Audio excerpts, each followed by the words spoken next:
Good morning, everybody. It's Haley from Today in Travel. I'm sadly by myself. Jason is cruising in a different time zone. So it's just going to be me today. It's going to move pretty quickly, but I have some really great pieces to talk about with you today. Remember, if you are watching on Facebook, you need to put a dash in your name next to the comment because it will not come over unless you're watching on Restream or YouTube or one of the other channels. So make sure if you have a comment, you put your name next to it if you're watching on Facebook. All right. So there's no pre-show today. It's just me. Like I said, we're going to get started with the first article.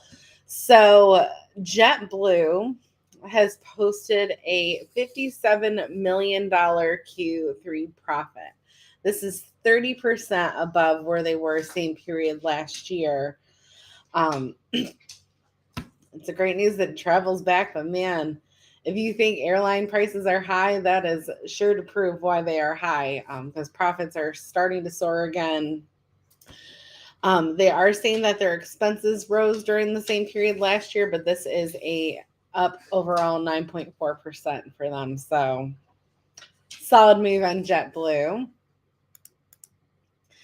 All right, next, I think probably the most anticipated news of this week is that Royal Caribbean's Icon of the Seas has opened for bookings. I know that Jason has some really great group rates. So if you guys are looking to get on the inaugural sailing, I believe it is, he has balcony double occupancy for about $3,000 for that cruise. So make sure you reach out to him. It's jason.pool with an E on the end at cruiseplanners.com. You can also find him in our travel group if you go to todayintravel.live. So Icon of the Seas is going to be a whole new class of ship for those of you that maybe have not heard. I know that we have a lot of cruisers in here. Hey, Rob, how are you?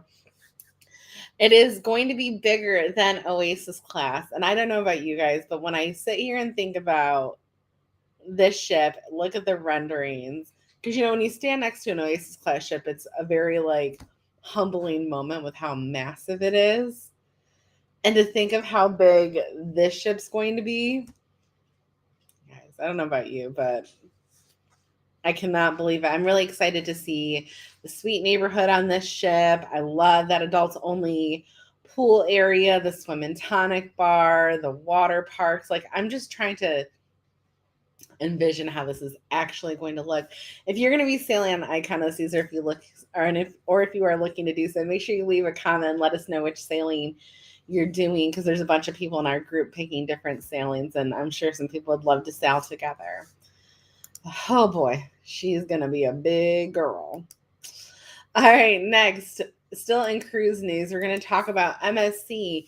So MSC is debuting the World Europa ship next year in the Mediterranean and doing Dubai.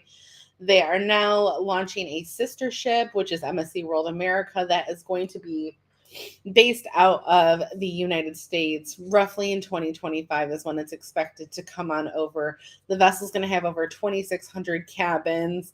They wanted to create another big ship to anchor here in the U.S. So very excited. Let me know in the comments section if that is a ship that you are looking for. Man, this goes a lot faster when you're just talking to yourself. I made a joke to Jarvis that I was just going to use one of my other personalities to talk to for this, but all right, next. So I'm really excited about this news. And Jason and I have talked about some of these brands making a bigger play in the Caribbean all-inclusive market. Marriott is going to be opening an all-inclusive W adults-only resort in the Dominican near Punta Cana.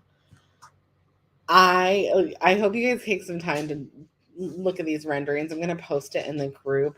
It is absolutely beautiful. It's going to have 349 rooms, balconies and plunge pools, a ton of different suites. They're going to have a huge spa with 11 different treatment rooms, a shopping area, 3 main pools, and 11 food and beverage outlets. So a lot to choose from. It's on the smaller size because some of these all-inclusives have a lot of rooms. So $349, I think, is kind of right in the middle, a little more modest. Sorry, my dog wants to join us.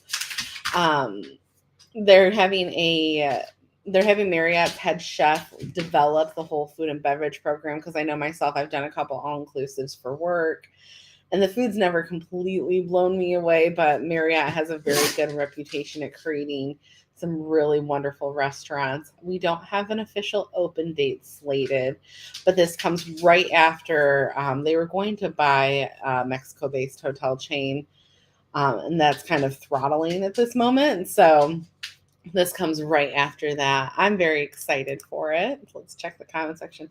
Hey, Anne, how are you? All right, let's grab our next piece of news. All right, so we keep it fair, balanced, unafraid. Choice Hotels doesn't always get a whole lot of love. They're not really in the news that much, but they are kind of reevaluating how they position some of their brands, and they're going to be adding more brands to the European market.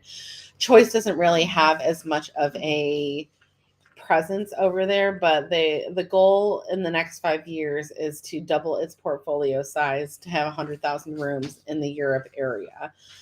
They're kind of going with the new revamped Clarion line, Quality Sleep In, which are great lower mid-scale products, because hotels in Europe, especially depending on your city, can get very, very expensive. So if you don't need a lot of frills, there's going to be a nice chain option where you can earn points and hopefully save a little bit of money. I'm very, very excited for that. You guys can see her tail. She's a little mouthy. All right, next. Okay, so my question of the day to myself is, what are some of my favorite packing tricks? So we always want to maximize packing space. I'm going to start in that realm too. So make sure if you have any packing tricks, add them in the comment section, or you can even post them in our group. The more the merrier in the knowledge. So I always pack small things like socks, sometimes rolled up jewelry in my shoes that I'm packing. Because if you think about it, when you're packing, there's that hollowed out area that's just taking up space and whatnot. I've even thrown like charging wires in there. So don't forget to use your shoes. Another thing that I'll do is, if you have a suitcase where the bars stick through into the suitcase on the one side, I will roll up like underwear or my curling irons and put them in those areas, because if you're just packing on top of them, you have these slivers of space that go the length of your suitcase, and it's just wasted space. So I will pack small things like that that can be very narrowly folded, or even my flats, flip flops. I know she's so bad. She's right here, Josh. Never fails when I get on camera. She has to be naughty. She does this when I do work calls too. Another packing hack that I bring is, I always bring a pop-up hamper. I know that people are like, oh, just throw it back in your suitcase, but depending on the room, you can't always just have a suitcase out, and I don't want to pull it out from under the bed all the time. So I put a pop-up hamper in my room for my dirties as I go through the week. Packing tricks: roll, pack, and then remove stuff. So do you just roll, Josh, or do you use packing cubes, or do you use the vacuum bags? I flipped over, because I have so many like free bags and stuff with Delta now. I don't do the vacuum as much.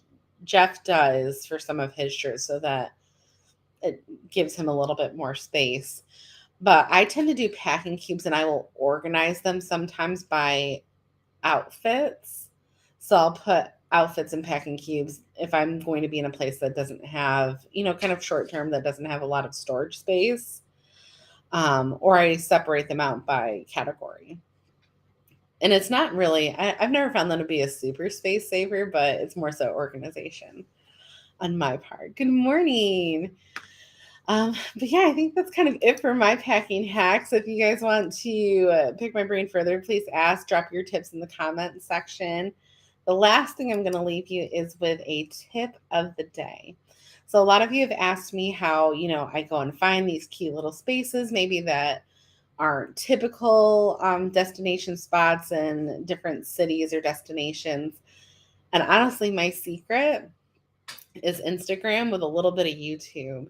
I will search different hashtags for wherever I'm traveling on Instagram, and kind of scroll through photos and look at, maybe things that are posted that pique my interest that aren't typical. I will also go to Google Maps and kind of map the area with the satellite view and kind of peek around and click on things to possibly see. This goes for like parks, statues, fountains, etc. But that is how I find these little hidden gems. And then obviously just going for a stroll when you get there. So here, Josh says, I just roll. It's difficult because I wear jeans and they don't roll well. This is true. Very true. Jeans are, I don't pack a lot of jeans. I kind of do more thin dress pants and stuff even now. It's easier. It takes up less space. But I hope that tip is helpful for you guys. I'm sorry it's a short show today. If you guys have any questions, leave them in the group, and I will also post Jason's email in the group if you are looking to get on one of those icon sailings. I hope that you all have a great day. Don't forget to watch next week. We will try to get Jason again. I think he's on this cruise for 14 nights. If not, you're just going to be stuck with me again. It's okay. All right, guys, have a great day. Thank you so much for watching.